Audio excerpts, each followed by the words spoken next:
Bismillahirrahmanirrahim.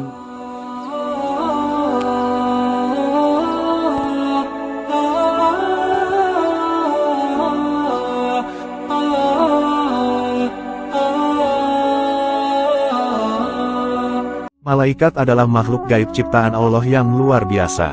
Dahulu, Allah Subhanahu wa Ta'ala tidak hanya menciptakan makhluk yang tampak saja, tetapi Allah juga menciptakan makhluk yang tidak nyata atau makhluk gaib. Sebagai contoh adalah para malaikat.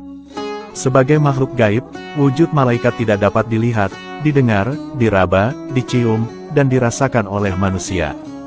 Dengan kata lain, malaikat tidak dapat dijangkau oleh panca indera manusia kecuali jika malaikat itu menampakkan diri dalam rupa tertentu seperti rupa manusia. Beriman kepada malaikat adalah satu dari rukun iman. Dengan kata lain, iman seorang hamba kepada Allah tidak akan sempurna kecuali dengan menegakkan rukun iman, yang diantaranya adalah beriman kepada para malaikat Allah. Beriman akan adanya malaikat hukumnya adalah wajib. Orang yang mengingkari akan adanya hal ini, berarti mengingkari keterangan Al-Quran dan Rasul. Malaikat adalah utusan-utusan Allah yang memiliki tugas masing-masing. Allah Subhanahu wa Ta'ala berfirman, "Segala puji bagi Allah pencipta langit dan bumi, yang menjadikan malaikat sebagai utusan-utusan untuk mengurus berbagai macam urusan, yang mempunyai sayap, masing-masing ada yang 2, 3, dan 4. Allah menambahkan pada ciptaannya apa yang dikehendakinya. Sesungguhnya, Allah Maha Kuasa atas segala sesuatu." Quran Surat Al-Fatir ayat 1. Banyak ulama berpendapat, bahwa malaikat adalah makhluk halus yang diciptakan Allah dari cahaya yang dapat berbentuk dalam aneka bentuk.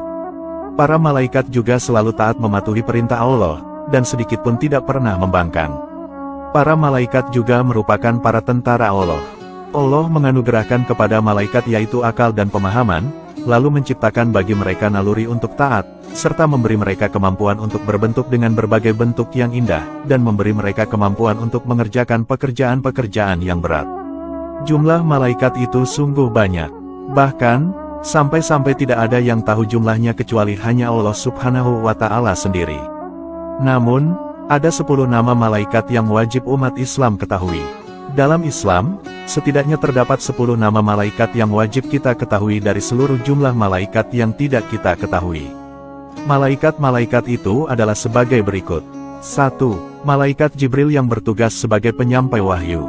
Malaikat Jibril merupakan pimpinan para malaikat, ia juga yang menemani Nabi Muhammad SAW saat melakukan Isra Miraj.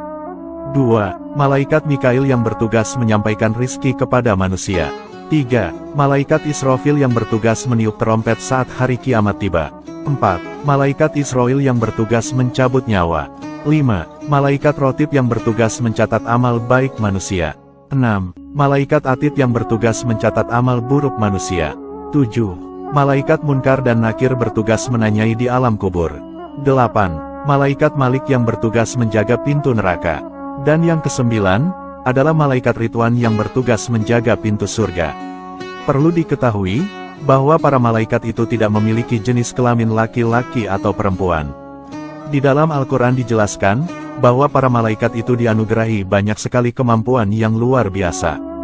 Di antaranya adalah, mereka mampu mengubah bentuk mereka menjadi seperti manusia. Mereka kuat hidup tanpa makan dan minum.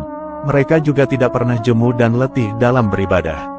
Hebatnya lagi, para malaikat-malaikat itu tidak pernah melakukan dosa sama sekali. Iman kepada malaikat adalah bagian dari rukun iman. Iman kepada malaikat maksudnya adalah meyakini adanya malaikat sebagai ciptaan Allah, walaupun kita tidak dapat melihat mereka. Allah Subhanahu wa Ta'ala telah menciptakan para malaikat dari cahaya. Para malaikat selalu bertasbih dan selalu takut dan taat kepada Allah Subhanahu wa Ta'ala. Mereka diciptakan Allah sebagai utusan untuk mengurus berbagai macam urusan. Mereka juga mempunyai sayap yang jumlahnya berbeda antara satu malaikat dengan malaikat yang lain. Malaikat hanya memiliki satu wujud dan satu bentuk, yaitu sebagai makhluk gaib yang tidak dapat dilihat, diraba, didengar, dicium, dan dirasakan oleh manusia. Dengan kata lain, mereka tidak dapat dijangkau oleh panca indera, kecuali jika malaikat itu menampakkan diri dalam rupa tertentu seperti rupa manusia. Ada pengecualian terhadap kisah Nabi Muhammad yang pernah bertemu dengan malaikat Jibril dengan menampakkan wujud aslinya. Penampakan yang ditunjukkan kepada Nabi Muhammad ini terjadi sebanyak 2 kali, yaitu pada saat menerima wahyu dan saat Isra Miraj.